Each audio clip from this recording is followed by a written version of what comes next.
to improve your chances of conception. I almost forgot my title. But as the title says, today we're going to be talking about how to improve your chances of conception because I want to start to give you, some tips, make more tips-based videos, or again, just provide you with more solutions or methods or things you can do, to get started to improve your egg quality. So if this is something that you're interested in, make sure to like the video, make sure to subscribe to this channel, okay? Because I noticed that a lot of people that follow me do not subscribe to my channel.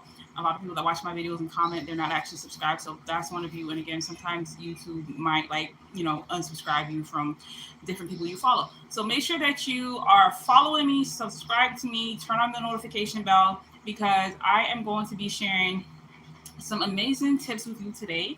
And I want you to, again, make sure that you can also watch any follow up content that I may make on this topic, right? So, we're going to be talking about how to improve your chances of conception naturally. So, this is also another question that I get asked a lot, like, how do I improve my chances of conception? Okay, and so when we're talking about improving your chances of conception, there are a lot of different things that go into it. For one, you have to look at like how old are you? How healthy are your eggs? Have you ever had a miscarriage before? Or how often do you have miscarriages? Or do you have anything else going on? Do you have fibroids? Do you have PCOS? Do you have endometriosis? Are you ovulating? Things like that, right? But for the most part, for this video, I am going to, again, just sort of stick to the tips. I'm going to sort of try my best to just stick to the solutions, stick to the tips, stick to some methods, stick to some things that you can apply so that way you can start doing it in your life, today, right? So again, yes, given the nature of the question, how do I improve my chances of conception? That would, again, depend on a lot of things that I said. But regardless of that, at the end of the day, there are some things that you can do. Number one, I'm probably going to say that, again, you do have to acknowledge that, yes, you can indeed improve your egg quality, you can indeed improve your fertility, and overall, you can improve your chances of conception. So, of course, first of all, you have to actually, know that you can do this, believe that you can do this, and be willing to take the steps necessary in order to carry out the activities that would help you to actually improve your egg quality. And although this may not seem like an actual tip or a strategy or a method or anything like that, it is really, really important because I do notice that like a lot of women really don't believe that it is possible. And I don't blame you because you are literally told in blogs and in videos there's nothing you can do. Your doctor might even tell you that your only option is donor eggs. And I can't tell you how many times women tell me that, and it's like they leave you with no option when you're told that. And if your doctor is telling you that, it can really make you really believe them, okay, and then lose hope and then just trust in their next steps, which is usually IVF, IUI, drugs, medication, and all of that good stuff, strategy, surgery, and things like that. However, it's really important that you are clear, okay, that you arm yourself with at least enough information. Okay, I would say it helps to learn more about fertility and improving fertility, what's involved, in order to sort of erase any doubt in your mind that you may have that it cannot be done. Because if you do have doubt in your mind that you can improve your fertility, it can cause you to sort of abandon ship, to not take certain things seriously, to do things willy-nilly here or there, when you feel like it, when you're in the mood, depending on what somebody else in your circle of influence tells you to do or not to do. And that can again impact and affect, okay, just how serious you are, how much you stick to your protocol, your strategy, whatever the case. So there you go. I'm already kind of like giving you some more tips. So again, number one is mindset, making sure that your mindset is in the right place, that you actually believe that you can improve your egg quality. And in some cases, like, I really would even go on to say, you don't necessarily have to believe anything. You don't have to do all the research, do all the information. But I'm saying it can help. If you do have doubts, things like that can help. And of course, so can talking to somebody and seeing other people's testimonies are, experiences. I've talked a lot about that yesterday, so I'm not going to get too much into that, but like seeing other people, proof of other women who have, been in your same situation and have actually managed to improve their equality, their fertility, their chances of conception, and gone on to have a baby. Okay. So long story short is to just trust the process. I'll say that, just know that it can be done. Right. Tip number 2 is that you need goals. Okay. You do need some goals. You need to have something in place. Okay. As far as goals go, where you can clearly outline, what is it that you are trying to achieve? Because improving your chances of conception for you is going to look different for someone else, right? For someone with fibroids, the improving chances of conception for them might look like shrinking fibroids down to a certain size. It might look like, cutting out high estrogenic foods. It could look like maybe trying to lose some weight. And it could also look like maybe finding, creating some type of habit or some type of system or some type of routine that you do in order to make sure that you are being, very proactive, that you are consistently doing things in a certain way, in a certain manner. So you're not just like, doing things here or there and giving up and then not doing anything, for weeks or for months, right? So that's, if someone has fibroids, that could be their strategy. Of course, other things can come into play with that as well. But then if you have maybe PCOS, your goal might be to ovulate, right? Because your chances of conception, if you don't ovulate, could be, really shot if you're not at least there. And so in order to, maybe outline a goal of like, how you are going to go about improving your chances of conception if you have PCOS, your goals might look like trying to regulate your hormones. It could look like, again, also maybe having some sort of exercise or some type of, diet, plan in place, something that can help you to possibly shed some weight, which might be, increasing your hormone levels in an unfavorable manner. It could look like also reducing certain toxins in your home that could be also disrupting your hormones. It could also look like, trying to coax your body into having a regular cycle, because women with PCOS, some women with PCOS tend to not have a period for months on end, 6 months, possibly 8 months, and just going on. Or even if you have a period, it might be irregular. So if you have PCOS, your goal and your plan, your goal could look something like that, right? So again, number 2 is really to be clear or to outline what your goals are. And I do have a training on this where I talk about, like, I really walk you through how to map out your goals in detail. So that way you are, really clear on what your goals are, and you're not really leaving anything out that could come up later and just kind of like throw you off or just, maybe make you feel overwhelmed. But for now, what I will say is, when you are creating your goals, one trick that I kind of have is, again, turning your problems into your goals. Okay. So whatever your problems are, whatever your symptoms are, whatever your issues are, using those as your goals that you want to overcome. Okay. Per se. And what the thing you are overcoming is what you want to achieve. Close the door. And the thing you're overcoming is what your goal is going to be. Okay.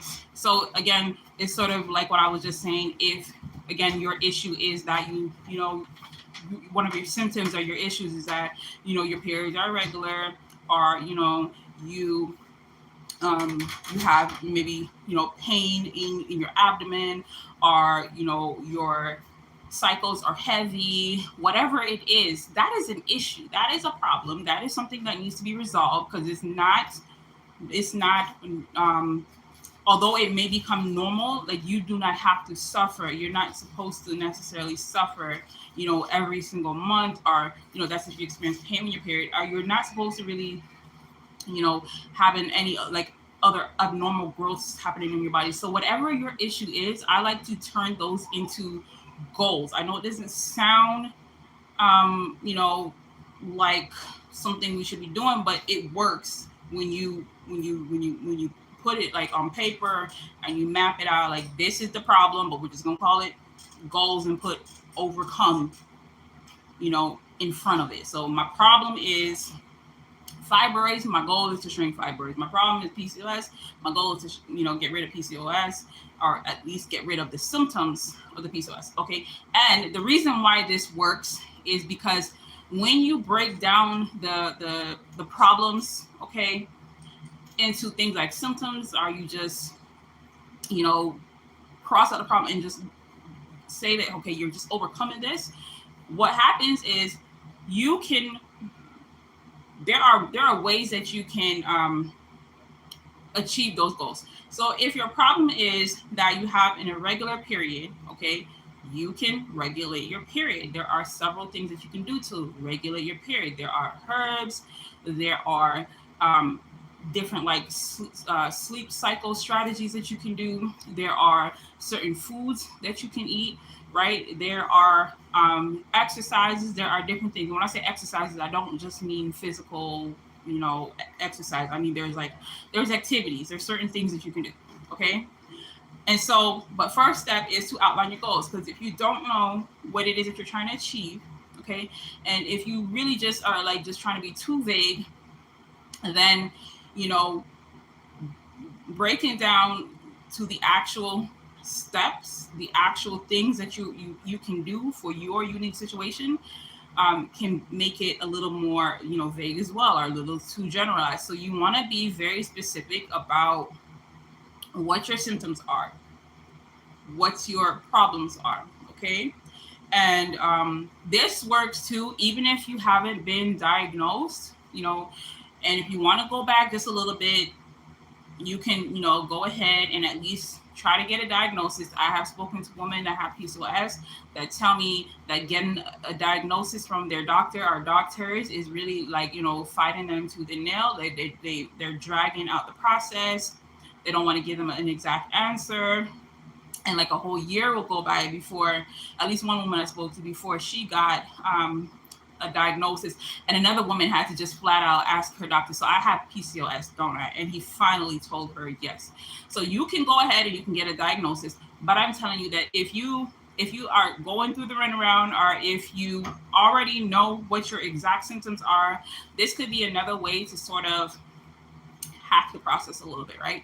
So again, this works even if you haven't been diagnosed, because sometimes we don't even know that our symptoms or what we're going through, you might not even know that that is not normal. I know when I had painful periods, I know when I had my periods lasting for 9 days or more, sometimes like 2 weeks. I remember at least one time I felt like I had my period for almost the whole month. Okay. I just thought that that was, normal, even though there were fluctuations, even though there were some months where I missed a period, even though there were some months where I was just spotting throughout the month.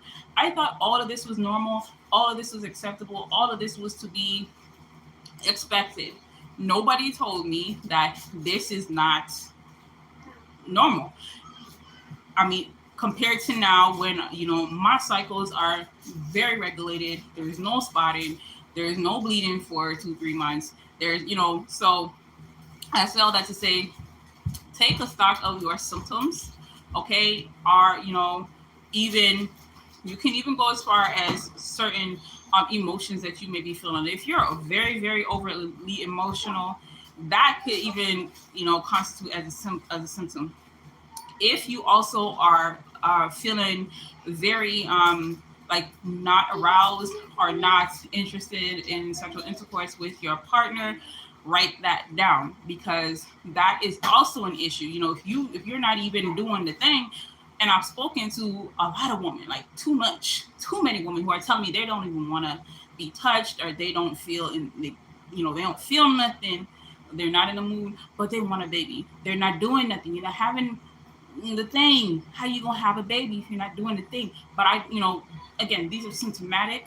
Okay, they are like a result of like hormonal imbalance and hormonal issues. So if these are things that you are experiencing, also consider writing those down. Okay, so far I've given you 2 tips. Trying to remember them is because I don't have any script or anything. But again, what I say, number one was, again, dealing with your mindset and just acknowledging that it can be done.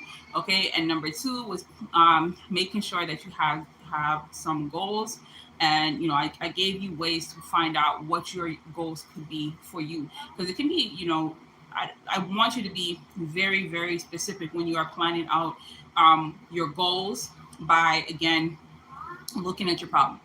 Don't just say I want to improve my chances to have a baby, because that's not necessarily going to get you the specific things you need, which would be the next step. Because the next step, once you have what your symptoms are, once you have your goal that you're actually trying to achieve, and it's personal and it's unique to you, then you can get really, really specific with the types of activities, the types of next steps that you are going to do. Okay.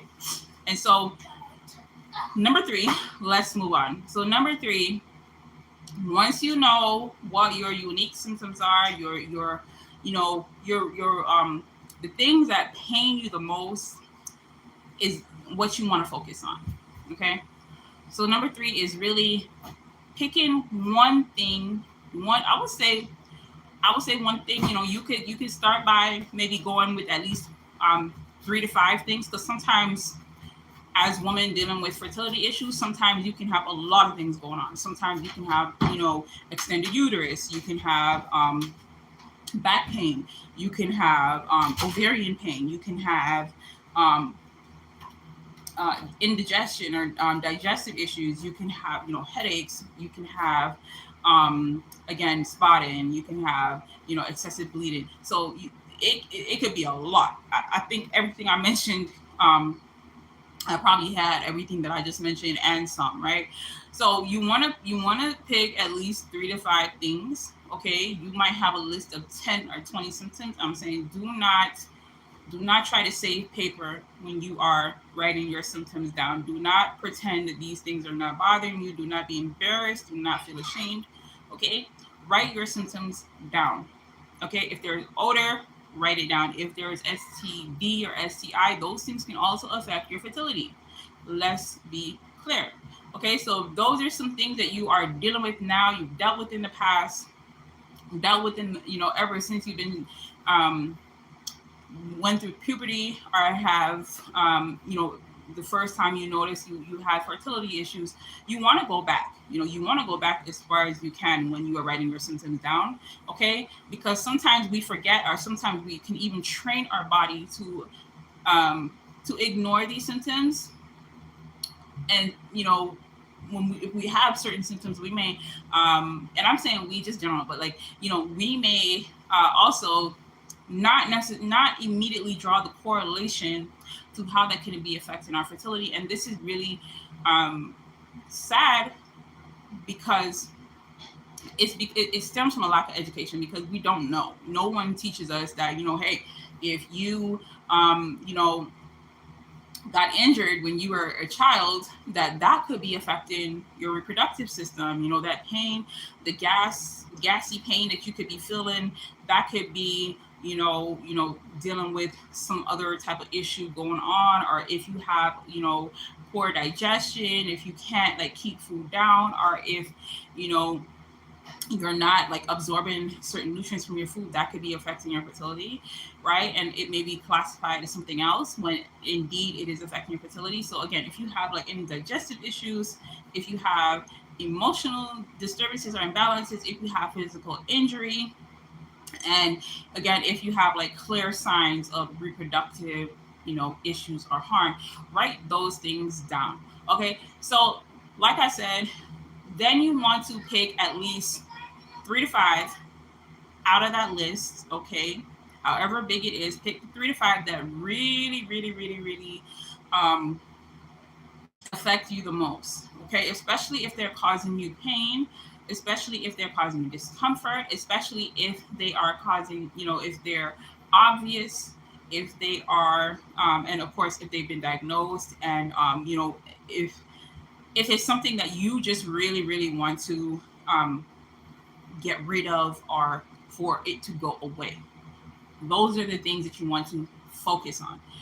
Now, that does not mean that the problems, the other symptoms, the other issues, that we're not going to deal with them or that you're not going to deal with them. That does not mean that they don't matter. It does not mean that they also do not need to be addressed. However, the thing is, when you are resolving your fertility naturally, one thing that not a lot of people know is that if you just focus on, I would even go as far as to say just one fertility issue, if you just focus on one fertility symptom, one fertility thing that you want to deal with that is causing you a lot of pain, the thing that you have the most questions about, okay, this is how you even narrow it down further. If you, again, from your list of 5, you want to now try to focus on at least one thing, okay? You can make it 1 to 2, 1 to 3, but I find that usually if you choose too many, sometimes your next steps can be a little too overwhelming as well. So you want to just try to narrow it down to one, and then you can always come back. Okay, so try to narrow it down to one by focusing on the thing that you have the most questions about. So I hope you're taking notes so far, because you're not going to be able to keep this all in your head. Trust me, I know. I talk about this stuff all the time, and I'm still like, what am I supposed to? So the next step is, again, narrow it down to at least one thing by asking yourself the question of, what do I have the most questions about? So naturally, your mind is already going to want to focus on the thing that is paining you, pressing you the most. That is the thing that you're going to want the most questions and the most answers to. So yes, you may be, struggling to have a baby, and to increase your chances of conception naturally, maybe you have low egg quality, poor egg quality, right? But maybe you also have fibroids, maybe you also have endometriosis, PCOS, polyps, who knows, right? But some things may not bother you as much. Like your fibroids, they might not have no symptoms, so they might get a pass subconsciously in your mind. They might be okay. I know. My mom is a relative. I was gonna say she's a relative. Of course, I was gonna say I have a relative, but I'm like, it's my mom. She doesn't mind. But anyway, my mom, at least when I was younger and I first discovered my breast fibroid, and I thought I was gonna die. I literally was bawling. I was bawling on the floor. I was like, I'm gonna die. I thought I had breast cancer and was out of there at I think I was 13. 13. Okay, and my mom, she told me, she's like, girl, get up. She's like, she didn't say it like that, but she's like basically told me that, she's had a fibroid, and it doesn't bother her. It doesn't cause her any, at least to my understanding, that's at least what I remembered the story going, is that she didn't have any pain from the fibroid. So if that's you, okay, we're not going to go and, attack that right now. We're not necessarily going to put our full focus and attention into that, because our body might already have that under control, right? But what you want to do, again, you want to focus on the thing that is unavoidable. It's paining you. You can't sleep on one side. You can't eat this, because if you eat this, it's going to disturb this. You can't go here without a bag full of pads, because it's Niagara, but not the good kind. It's Niagara when she's mad. Okay, so that's the one that you want to focus on. The one you have the most questions on. How can I get rid of this? How can I, remove this? How can I shrink this? How can I stop this? Why is this happening to me? Why is this so painful? Why does it hurt? Why am I the only one? Why am I dealing with this? What did I do to deserve this? Whatever is making you ask those questions, that's the one you need to deal with. Okay, that's the one that you need to have a good old conversation with. And it'll be like, look, sis, okay, I see you, I hear you. we are going to solve this matter to, today, this year, this month. I'm, I acknowledge you. I'm here. What is it that you want to share with me? What is the message that you have for me? Yes, I know it might sound a little strange, but sometimes you have to talk to your issues, okay? Because they're giving you a message. They're sending you a sharp signal. They are sending you a very pressing signal. They on your nerves, okay? And your nerves do nothing but transmit energy and information. So if something is on your nerves, that is the one that we are going to have a nice cup of tea with, okay? And hopefully wash away and never have to deal with ever again. So, anyways, that's the one that you're gonna focus on. So you're gonna do your best to try to narrow it down to just one thing, okay? So step number one, acknowledge that you can indeed improve your fertility issues. Step number two is to um, outline your goals, okay? And of course, you, like I said, you're turning your problems, your symptoms into your goals. Then step number three is to again narrow it down even further by trying to just choose one thing that is pressing you the most. Okay, so from this one thing that is pressing you the most, of course, you want to try to see if you can, break down even further. What do those symptoms look like? When does it bother you? What time of the day? Is it on your left or your right? Is it, how big is it? How much, pads do you go through? How long does it take for you to get your period? Write those things down too, because they can come in really, really handy later.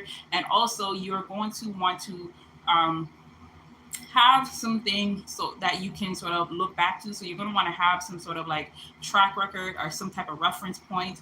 Okay. So step number four are like, sort of step number four, pseudo step number four is to sort of try to break down those symptoms of that one thing even further by just being a little bit more detailed about what those symptoms are, that symptom is, when it occurs, what it looks like, how it makes you feel. Okay, so write this down. Okay, so step number four, how does it make you feel?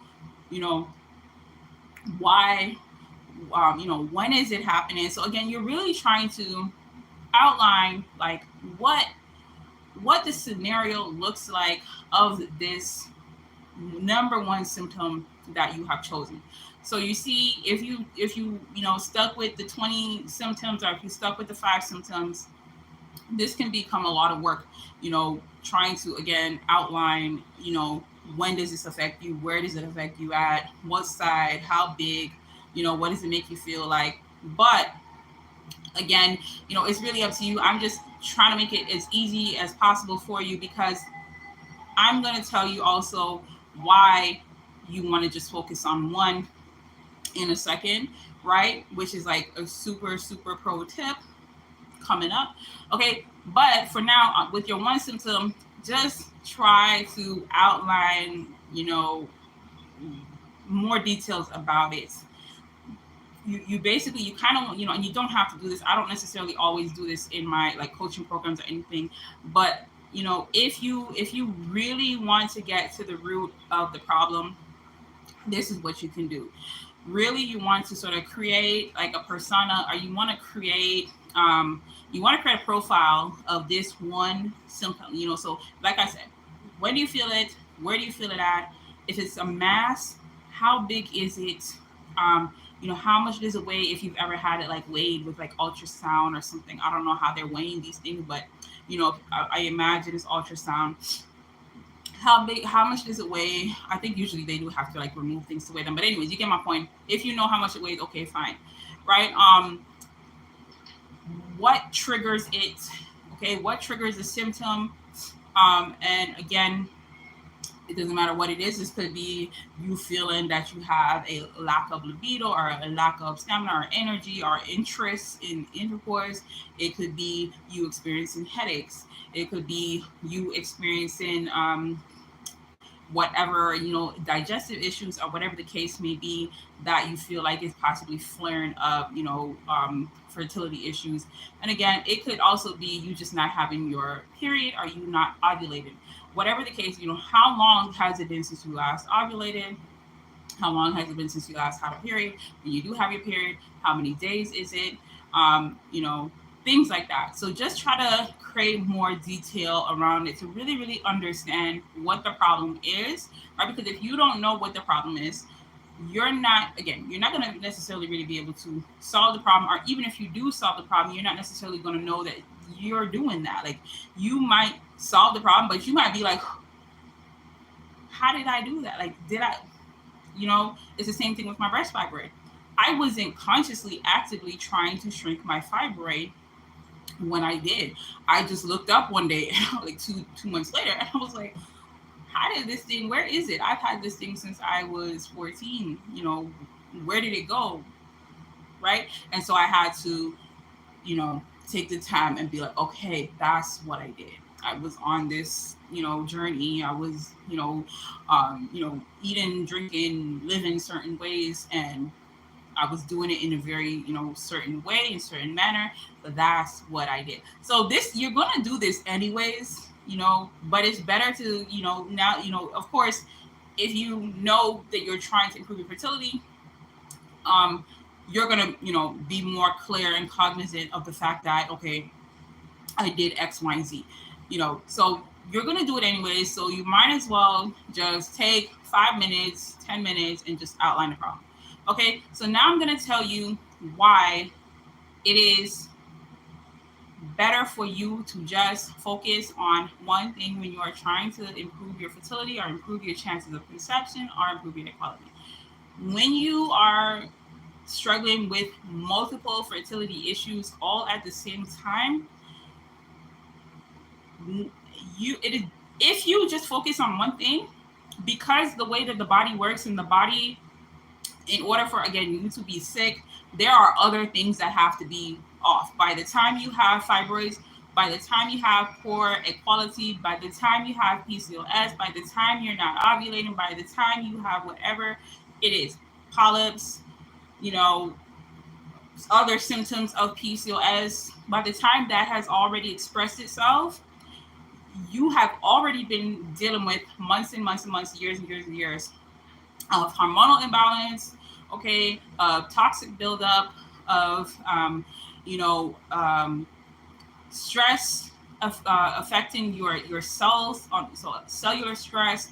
So you've already been dealing with these things by the time the big symptoms appear, okay? And so when you are improving your chance of conception and your egg quality, your fertility, and you just focus on one thing, the one thing, okay, that you focus on, the things, so we're going on to the next step a little bit. So this is just like in between a little bit. But the steps that you are going to use to resolve that one thing, okay? So the strategies, the methods, the routine, those things that are going to help you to heal, to resolve, to minimize, to reduce, that one thing that you focus on, that you are clear on, that you outline, that you have no question about, that you've given it a name, even if you want to, okay? So that's another thing you can do. You can even give your symptom a name. Call it Karen if you want to. Say, look, Karen over here saw, hurting up my side, and she's blocking my tubes. Call it what you want. Call it what you want, okay? Once you have identified that one thing, you take those methods, strategies, tips, which I'm about to sort of go into next, okay, and you apply it to that one thing, you can heal the other things, or you can resolve the other things. And I don't necessarily want to use the word heal, because I don't necessarily believe in healing per se. The reason for that is because I don't necessarily believe that just because you get rid of something that it cannot come back, okay? Whereas healing implies that it's never going to come back. So even if you hear me use the word healing, I'm not necessarily like 100% saying that you are immune, okay? So I'm not implying that. I'm not implying that you're cured or anything like that. It's not because I'm trying not to, do the whole FDA or this is not backed by the FDA thing. No, I really just don't believe that. I believe that if you continue to live your life in a certain way, if you continue to do things in a certain way, and you continue to think and behave, that thing can surely return itself. So hope that's out of the way. So again, back to what I was saying. If you apply those if you apply what I'm about to talk to you next, okay, certain strategies, methods, and routines to heal that one thing, it can have the effect of vanishing, vanquishing, minimizing all of the other things, because you're also going to be dealing with healing your body, or healing. So there I go again. But with resolving other issues on a cellular level, okay, energetic level, even if you want to talk about, chakras and energetic fields and energetic healing and all of that, if you want to go there, you're also going to be resolving the other issues as well, when it comes to, especially if you're going to be improving your diet, and if you're going to be improving your overall outlook on life, or behaviors, like, these new habits that you're going to take on. So I hope that makes sense to you. Let me know in the comments if that makes any sense, where, I'm saying, look, you could have 10 fertility issues at the same time. You could have fibroid issues, you could have endometriosis, and believe it or not, there are some women that have all of these things at the same time. You could have poor quality, you could have endometriosis, you could have adenomyosis, you could have polyps, you could have all of that, and you could have the smallest symptoms. You could have lack of sexual desire or interest. You could have, again, heavy bleeding. You could have one tube. Okay, you can have all of that. But again, if you just focus on the one thing, okay, you can help to resolve things like that. So again, I'm not saying you're going to grow back your other two, but I'm also not saying you won't, but I'm not saying you are. Right? But so anyways, I hope that makes sense to you. By focusing on one thing, you can help to resolve the other things. And again, it's because your body is trying to find homeostasis. Your body wants to, function at its optimal and peak level. Your body is constantly, shedding old tissue, trying to get rid of toxins and things like that. All right. And so when you are very clear on the one thing that you want to do, okay, now let's go to the next step. So just to recap again, number one, to get your mindset right, to, make sure that you at least acknowledge that you can do this. Number two is to have some goals. What is your problem? What is it that you're trying to achieve?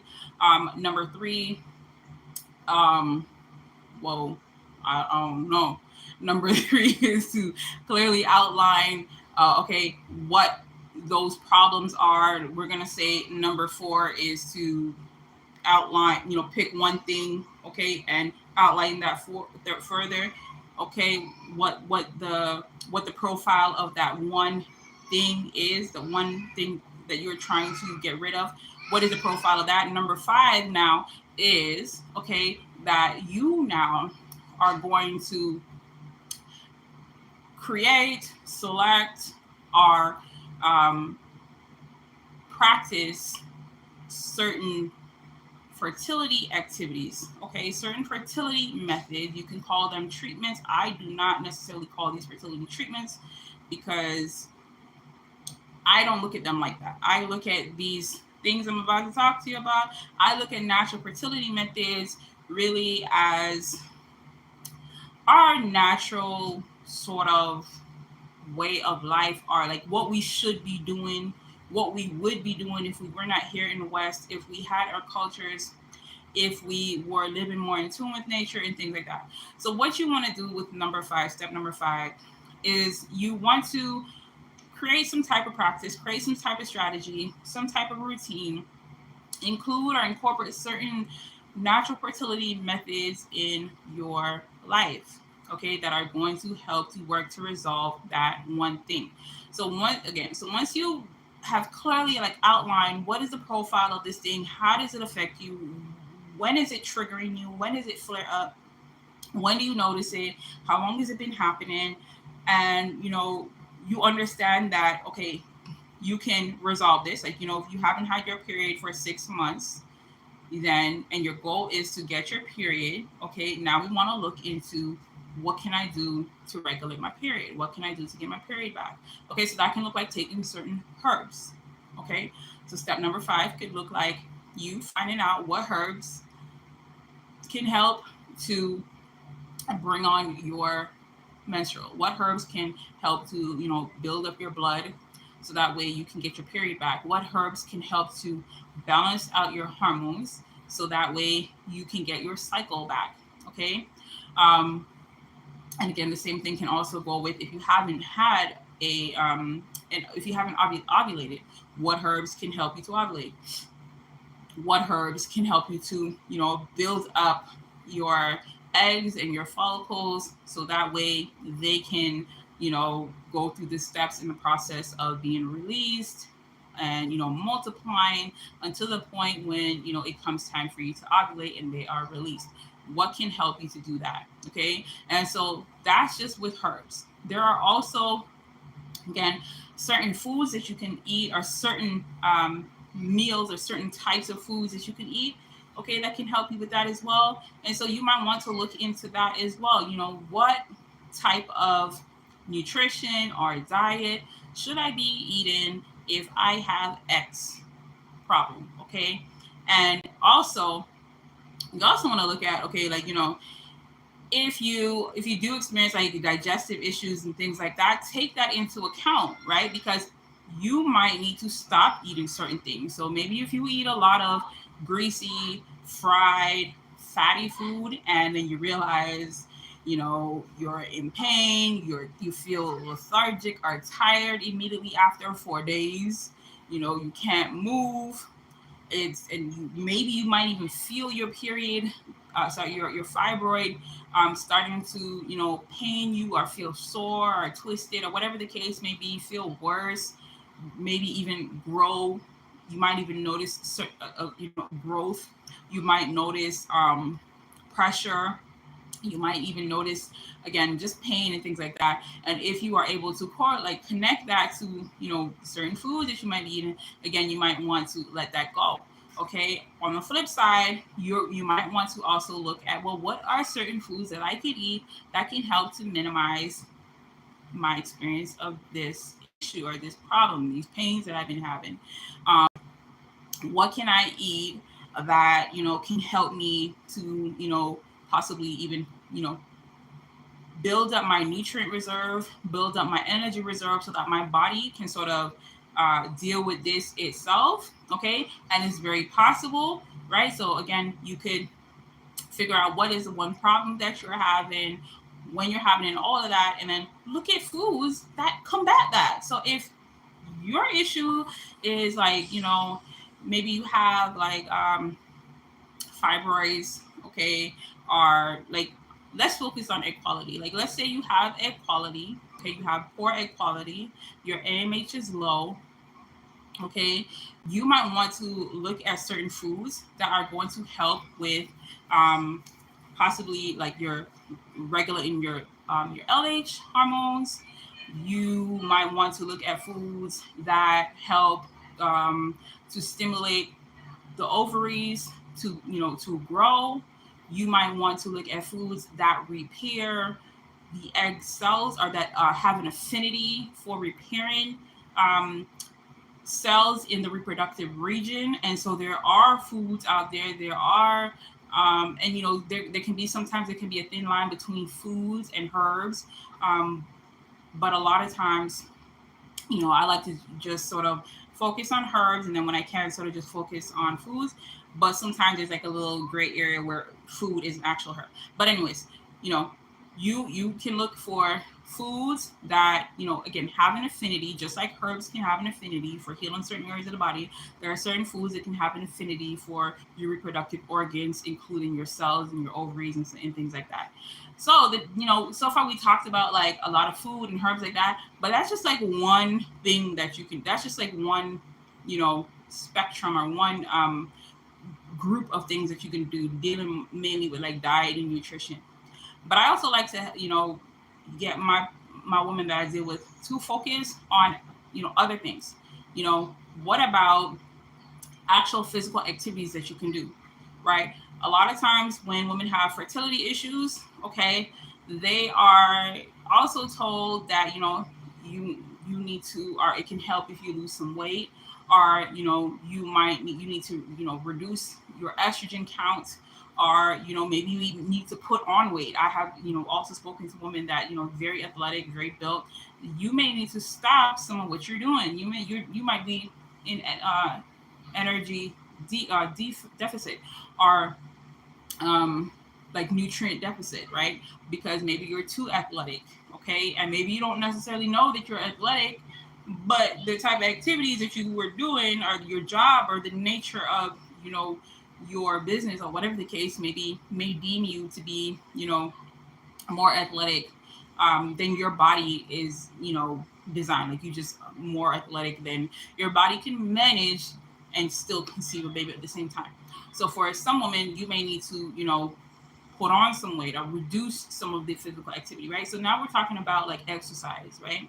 So again, back to your one issue that you have sort of pinpointed and you have this profile about, you might need to go on and sort of look at, well, what are certain exercises that I can do that can help with this issue, right? So there may be certain physical exercises like literal workouts that can help.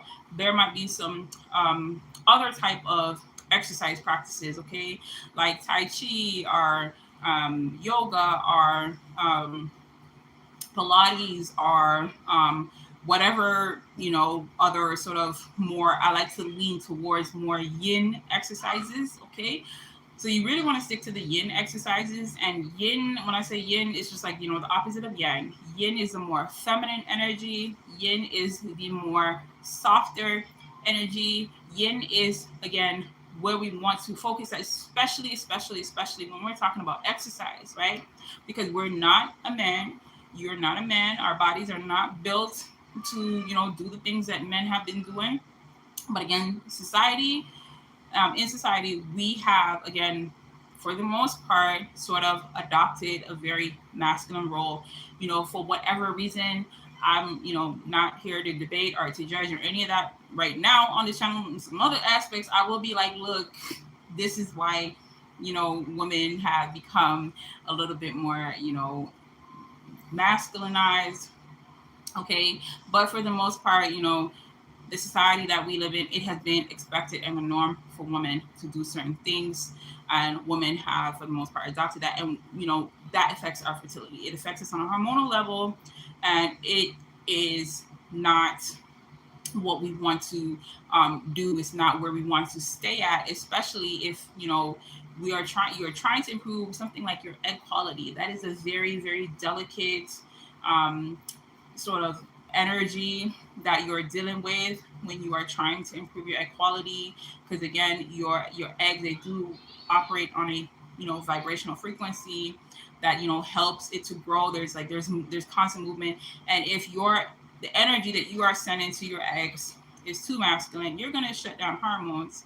If you are expending too much energy from your body in a way that your body cannot build the nutrients that it needs to send nutrients, which is energy, to your eggs, the eggs will not be produced, they will not grow, they will not mature, they will not ovulate, right? So as above, so below, or as without, so within, right? And so when you're doing exercise, you really want to focus on more feminine exercises. And this is where it gets really, really fun, okay? Because this is when you can do things that really they can even like reconnect you to your, your youth and your childhood and your inner child, your inner little girl. Like you can do the things that you wanted to do when you were younger that, you didn't think you could do. So for me, I like the whole, I think it's called like trapeze type of thing, where you have the fabric and you have the ring and the sky and you just like fall from the sky and like things like that. Like things like that can be like really freeing, but it can also count as exercise because you're toning your body. Okay. And in the process of toning your body, again, you can be stimulating certain receptor sites in your body that can help for your hormones to be produced. So one of the issues with, women a lot of times too with trying to improve egg quality is that we also tend to have, weak muscle tone, a weak uterine tone. That is not good. A sluggish uterus, a poor uterus doesn't make for holding a baby, and our body can pick this up. And if we don't do something about it, then your body can just say, well, there's no point in, helping an egg to ovulate or to implant into this uterus because it's not going to, it's not going to make it. right? And so doing things like what I just mentioned, trapezy, I think is called, things like that can help to tone your pelvic floor, to help to tone your uterus. Again, and in the process of toning, you're releasing hormones, you're releasing, um, you know, uh, happy like hormones like dopamine and oxytocin and things like that, that tells your body that you're safe.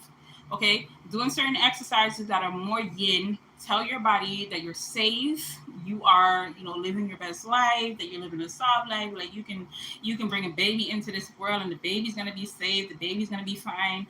So when you pick up practices like yoga, tai chi, um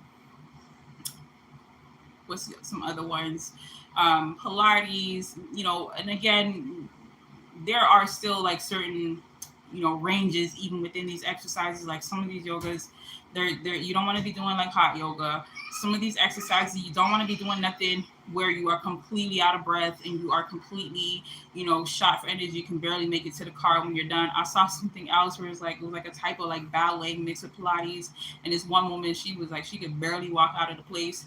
But again, you can build yourself up. Anyways, you want to choose, an exercise that is very, very forgiving, very something you can ease into, something that's not going to leave your body too stressed or in too much pain, where, again, instead of energy going to your eggs, it'll be going to your muscles, or it'll be going towards healing and repairing tissue.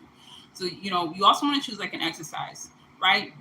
And the thing is, when you know what your one thing is, what your one issue is, you can even go really, really further within these exercises, and you can choose certain reps or sets, or certain, yoga poses, or certain exercise routines that target the specific fertility issue that you are dealing with, right? And so I do this in my feminine fertility lifestyle program, where I've created a whole program based around helping women to improve egg quality, where I have like over 30 exercise poses just focusing on egg quality, right? And so, as you can imagine, the same thing can be done if you have like fibroids, or if you have endometriosis, and like you have like a certain symptom or something. You can really, really tailor, your exercise routine, your diet, even your mindset and things like that to that, right? And so those are like the two main things that you sort of want to focus on once have pinpointed what your number one thing is.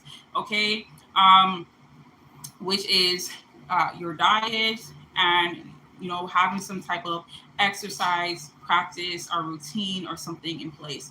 There are some other things that you can do. We already kind of talked about one of them, which is your mindset, okay, a little bit. But of course, you can tailor more things towards getting your mindset in alignment with, one, you being more fertile, and then also dealing with the fertility issue that you have, right? And so that's like another thing. But again, it could be a whole nother video just talking on that. But again, these are some things you want to do. You want to create a routine that really helps you to build up your mindset, okay, around, becoming more fertile, improving your chances of conception.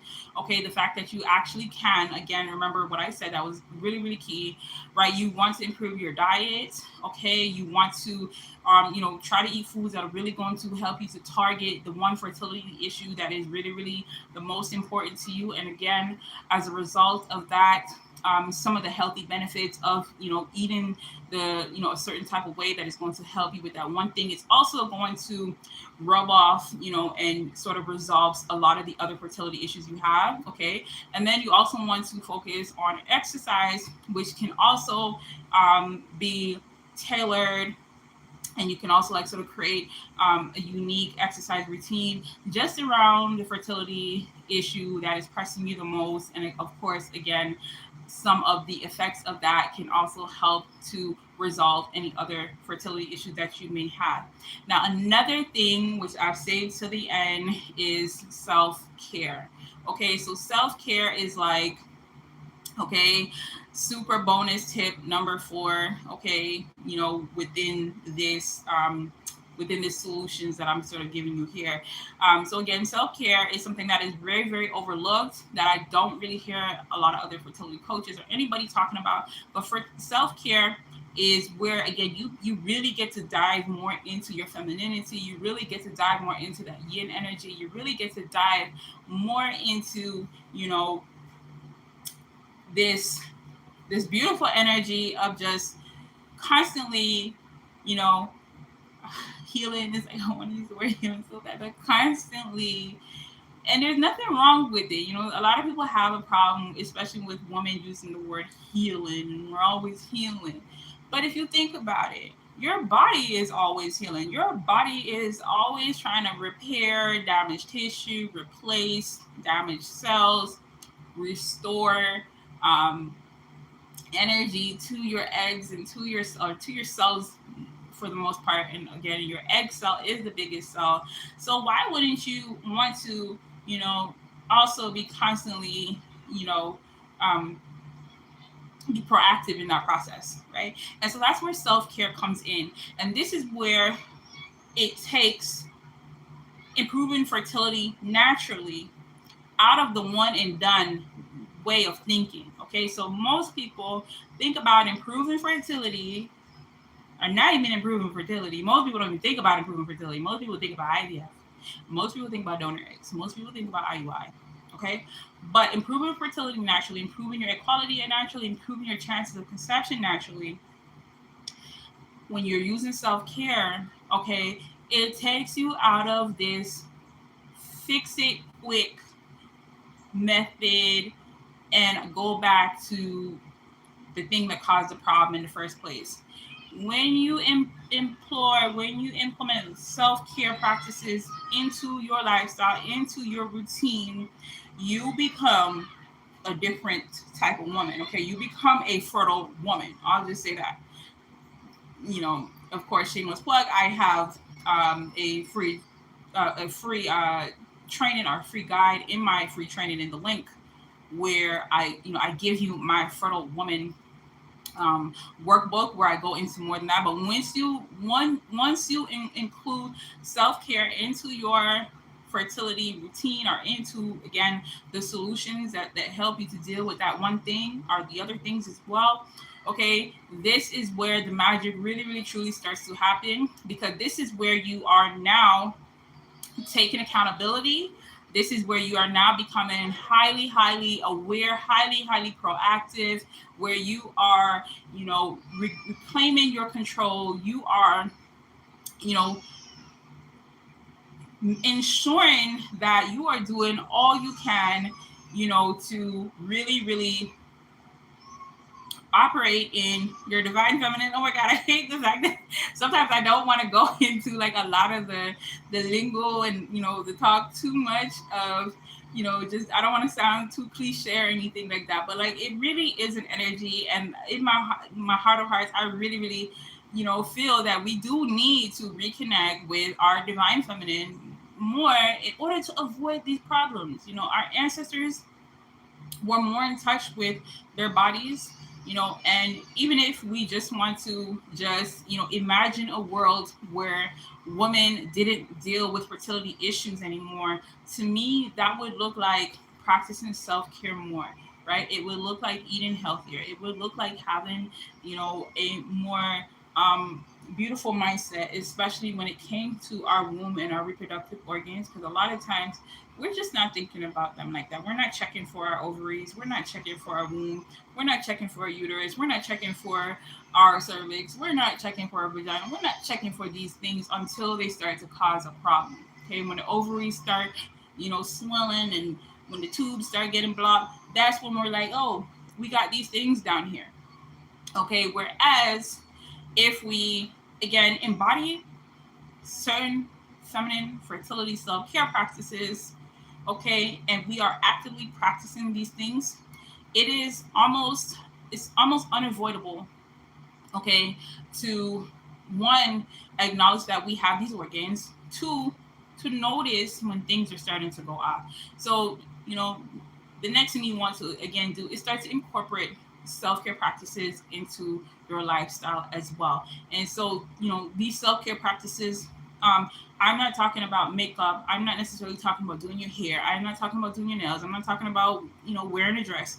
That is not what I'm talking about when I'm talking about self care. When I'm talking about self care, I'm talking about things like womb massage. I'm talking about things like, you know, again, depending on what your unique issue is, using certain essential oils and applying them, in certain ways to certain parts of your bodies. And again, it really depends on what fertility issue you have.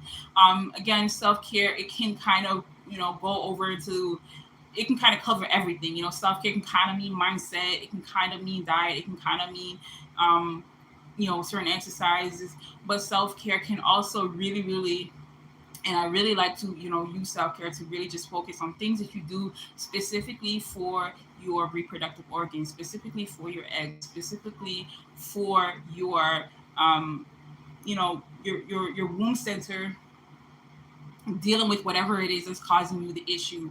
So, with that said, it takes it out of the diet and the exercise just a little bit, because with that said, you may, again, now you may be just focusing your attention just on your ovaries. Like you may be, taking certain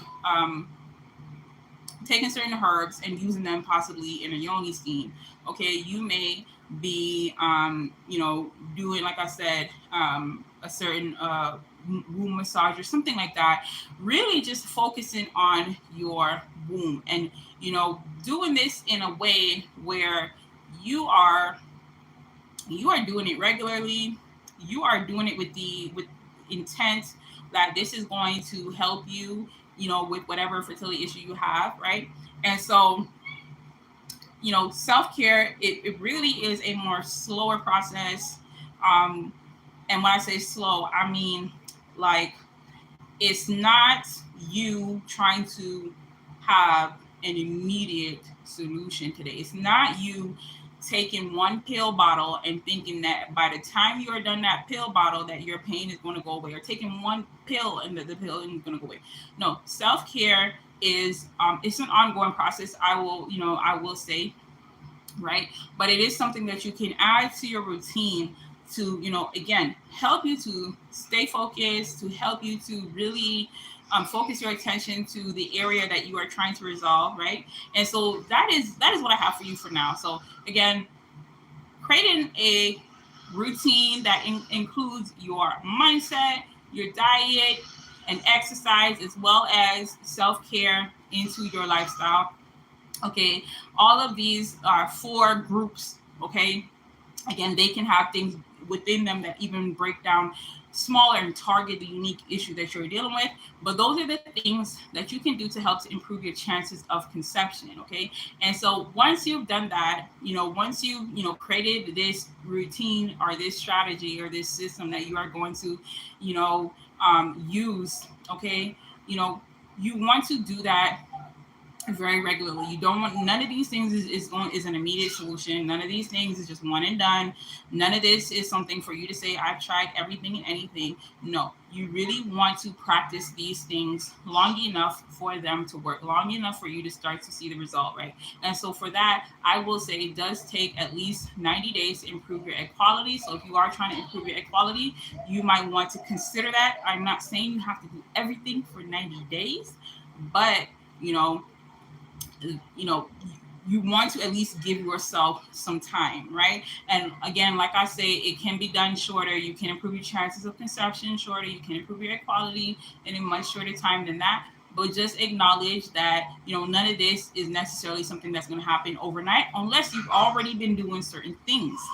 Right. So, anyways, that is it for today. I am Natasha Winter. I am a natural fertility coach. If you like this video, please give it a thumbs up, like this video, and turn on your notifications. Okay. Remember to check the links in my description. I do have a free training for you. And within that free training, I also have my free workbook that I really, really would like for you to use. It is a very, very powerful workbook that I also include in my feminine fertility lifestyle. So again, check out the link in my description to learn more about my feminine fertility lifestyle program. By applying to watch the training, you will also qualify or apply to qualify for my program as well. So I will see you in another training.